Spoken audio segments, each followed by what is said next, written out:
गरीब चिड़िया के नवरात्रि। एक जंगल में टूनी नाम की चिड़िया रहती थी, अपनी बेटी टुनटुनी के साथ। वह बहुत गरीब थी। उसके पति के मर जाने के बाद वह अपनी बेटी का पालन पोषण अकेले ही करती थी। वह लोगों के घरों में सफाई करने का काम करती थी।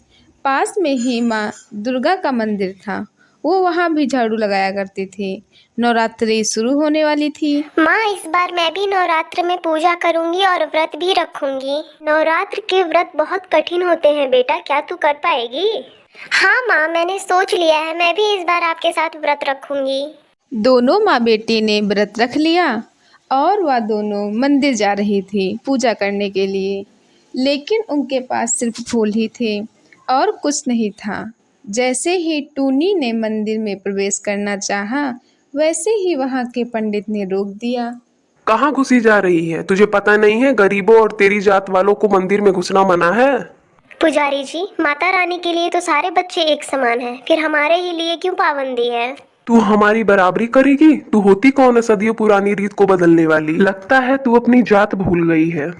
पुजारी जी, मेरी बेटी को ये फूल माता रानी के चरणों में चढ़ाने दो। तुम माँ बेटी हमारा धर्म भ्रष्ट करोगी, निकल जाओ यहाँ से चुपचाप से। पंडित ने दोनों माँ बेटियों को भगा दिया, लेकिन टुनटुनी ने पंडित की नज़र से बच के माता रानी की सीढ़ियों के पास फूल चढ़ा के आई। माता रानी के दर्शन न होने के कारण दोनों माँ बेटी उदास होकर अपने घर लौट आती। जब अगले दिन सुबह पंडित ने मंदिर का दरवाज़ा खोला तो देखा मंदिर के अंदर के सारे फूल मुरझा गए थे और जो टुनटुनी ने बाहर फूल चढ़ाए थे वो ताजे के ताजे ही थे। ये तो मैंने मंदिर अभी अभी खोला है, लेकिन ये सारे फूल अंदर के मुरझा गए हैं। और ये बाहर चढ़ाए फूल किसके हैं जो अभी के ताजे ताजे लग रहे हैं? ये बात जंगल में फैल गई और सारे पक्षी ये बात साबित करने में लग गए कि ये फूल किसके द्वारा चढ़ाए गए हैं। लेकिन इन सब बातों से बेखबर टूनी चिड़िया और टुनटुनी चिड़िया, वो दोनों माँ की भक्ति में लीन थी। इसी तरह दिन बीतते गए और महाअष्टमी भी आ गई। टूनी और टुनटुनी ने माता रानी का भोग लगाने के लिए पूड़ियाँ, हलवा और चने बनाए, जो कि वो सामग्री उन्होंने बहुत मेहनत से जुटाई थी। नहीं बेटा, आ जाओ, व्रत के पारण का समय हो गया है। ही वो माँ बेटी खाने के लिए बैठी थी कि बाहर से किसी औरत की आवाज आई। अरे कोई है, मुझे भी कुछ खाने को दे दो, 2 दिन से मैंने कुछ नहीं खाया है। फिर दोनों माँ बेटी बाहर निकलकर देखती हैं तो वहाँ पर एक बहुत ही लाचार और बेबस चिड़िया खड़ी है। दोनों माँ बेटी को उस चिड़िया को देखकर दया आ जाती है और वो अपने हिस्से का सारा भोजन उसे खिला देती हैं और वो बेबस चिड़िया खाना खाकर तृप्त हो जाती है और वह टूनी को एक पोटली देती है और कहती है, ये लो बेटा, ये पोटली, और अपने ये पूजा के स्थान पर रख दो और इसे विजयदशमी के दिन ही खोलना और जाओ माता के मंदिर में माथा टेकाओ। वो दोनों माँ बेटी डरते डरते माँ के मंदिर गईं। अरे अछूत कहीं की, तुम दोनों फिर से आ गई। ये अछूत होते ही ऐसे हैं, एक बार के कहने में कोई बात नहीं मानते हैं। पंडित जी, माता रानी ने तो हमें मंदिर आने से कभी मना नहीं किया। आप जैसे धर्म के ठेकेदार ही हमें मना करते हैं मंदिर आने से। मैं तो बस इतना जानती हूँ कि माता रानी के लिए सारे लोग एक बराबर हैं। अब तू मुझे पंडिताई का पाठ पढ़ाएगी? पंडित ने और लोगों की तरफ देखा और कहा, अरे भाइयों, ये अछूत फिर से आ गई है। इससे पहले माता रानी का मंदिर ये भ्रष्ट करे, इसे भगाओ यहाँ से। सारे लोग टोनी और उसकी माँ को ऐसे भगाते हैं जैसे किसी जानवर को, लेकिन टुनटुनी के साथ कुछ फूल गिर जाते हैं। अगले दिन जब लोग मंदिर में आए तो देखा कि टुनटुनी के गिरे फूल अभी भी ताजे हैं। लगता है ये दोनों माँ बेटी डायन या जादूगरनियां हैं। इन्होंने मंदिर पे जादू किया है। भाइयों, यहाँ उन्हें पकड़ कर लाना होगा और देवी के सामने ही फैसला होगा। लोग दोनों माँ बेटी को पकड़कर लाते हैं मंदिर में। सच बताओ, तुम दोनों ने इस मंदिर पे क्या जादू किया है? हम इतनी श्रद्धा और भक्ति से माँ की पूजा करते हैं, लेकिन हमारा फूल मुरझा जाता है। और तुम लोग अछूत जात की, जो मंदिर में प्रवेश करने लायक भी नहीं हो, तुम्हारा फूल कैसे ताजा रहता है? हमने कुछ नहीं किया है पंडित जी, हम कोई जादूगरनी नहीं है। लगता है ये ऐसे नहीं मुंह खोलेगी। टूनी चिड़िया को सारे पक्षी मारने लगते हैं और टूनी चिड़िया बेहोश हो जाती है। फिर उसकी बेटी टुनटुनी चिड़िया रोने लगती है। तभी अचानक से आंधी और तूफान शुरू हो जाता है। मंदिर के दिए बुझ जाते हैं और सभी लोग आश्चर्यचकित हो जाते हैं। तभी दुर्गा माँ प्रकट होती हैं। किसने कष्ट पहुंचाने की हिम्मत की मेरे भक्त को? बताओ कौन है वो पापी? पंडित और सारे पक्षी डर गए। पंडित दौड़कर टूनी के पास जाता है और कहता है, हमसे बहुत बड़ी गलती हो गई है, टूनी हमें माफ कर दो। तुम लोग क्या समझते हो पंडाल सजाने से भक्ति हो जाती है? अरे भक्ति सीखनी है तो मेरे इस भक्त से सीखो।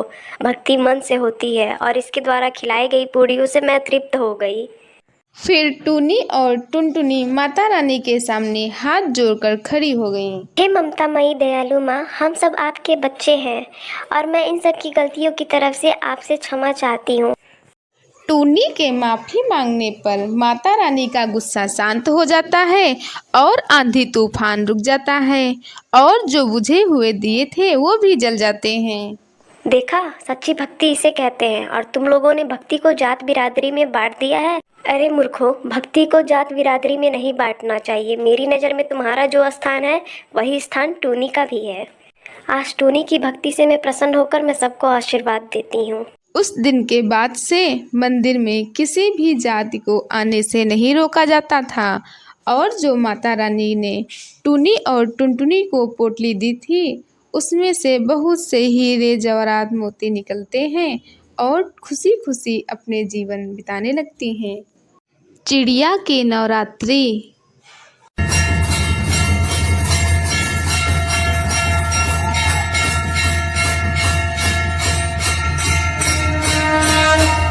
चिंकी चिड़िया जो कि पूजा पाठ में हमेशा लीन रहा करती थी, वह दुर्गा माँ की बहुत बड़ी भक्त थी।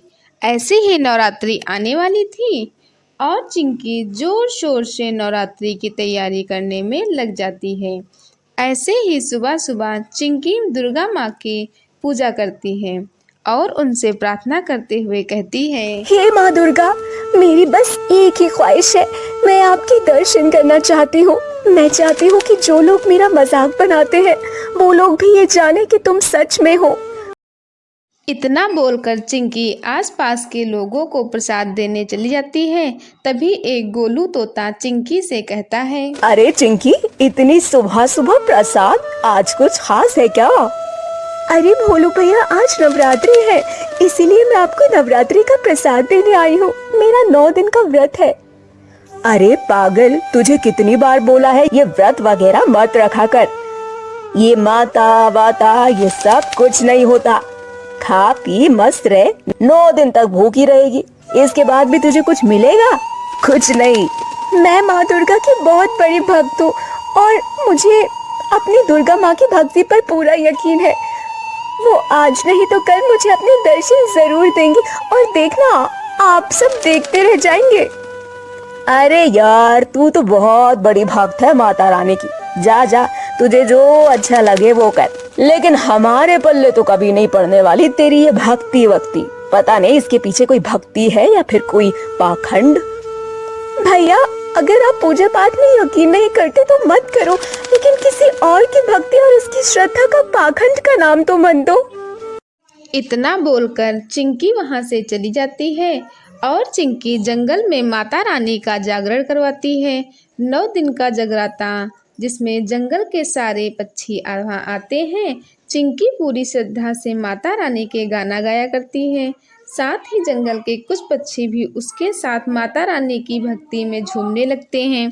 ये सब देखकर जागरण में बैठे कुछ पक्षी चिंकी का मजाक बनाते हुए कहते हैं, कितना दिखावा करती है चिंकी, लोगों को ये साबित करना चाहती कि इससे बड़ा तो भक्त कोई है ही नहीं माँ दुर्गा का। और 9 दिन का उपवास भी रखती है, साथ में जागरण भी करवा रही है। माता रानी ही बचाए ऐसे पाखंड से। अरे हाँ, तुम बताइए बहन, तुम बिल्कुल सही कह रही हो। इतना ढोंग तो कोई मंदिर का पंडित भी नहीं करता होगा जितना कि ये चिंकी करती है। कभी कभी तो हंसी आती है उसका पाखंड देखकर। तभी ये सारी बातें चिंकी सुन लेती है। चिंकी को बहुत बुरा लगता है इन सब की बातों का, लेकिन वो इन सब को कुछ नहीं कहती। फिर कुछ दिनों बाद चिंकी माता रानी की पूजा करते हुए उनसे कहती है, माता रानी, नवरात्रि यानी 9 दिन आपके दिन होते हैं और ये दिन जाने वाले हैं। उससे पहले आप दर्शन दे दो, नहीं तो मुझे लोगों को जवाब देना है। मेरी भक्ति कोई पाखंड नहीं है और अगर आप मुझे नवमी वाले दिन दर्शन नहीं दोगे तो उस दिन से मैं आपकी भक्ति करना छोड़ दूंगी। ऐसे ही नवमी वाले दिन हर तरफ नवरात्रि के आखिरी दिन और आखिरी समय की चहल पहल होती है। सभी लोग बड़े ही हंसी खुशी से और उत्साह के साथ नवमी मना रहे थे। उसी बीच कुछ लोग चिंकी का मजाक बना रहे होते हैं कि तभी अचानक से चिंकी के ऊपर दुर्गा माँ का अवतार आ जाता है और दुर्गा माँ लोगों से कहती हैं, चिंकी मेरी बहुत बड़ी भक्त है। वो मेरी पूजा पाठ सच्चे दिल और पूरी श्रद्धा के साथ करती है, इसीलिए मैं उसकी भक्ति से प्रसन्न होकर आप लोगों का मुंह बंद करने के लिए यहाँ आई हूँ। चिंकी की भक्ति कोई पाखंड नहीं है, बस फर्क इतना है कि जिसकी जितनी श्रद्धा हो वो अपनी श्रद्धा अनुसार भक्ति करता है, फिर चाहे वो माता रानी का हो, चाहे वो अल्लाह का हो, चाहे वो अपने कर्म का हो। लेकिन आपको ये अधिकार किसी ने नहीं दिया कि आप किसी की भक्ति को पाखंड का नाम दें। थोड़ी ही देर बाद दुर्गा माँ चिंकी के शरीर से निकल जाती हैं और चिंकी को होश आ जाता है। सभी लोग चिंकी को सारी बातें बताते हैं, जिसके बाद चिंकी बहुत खुश होती है।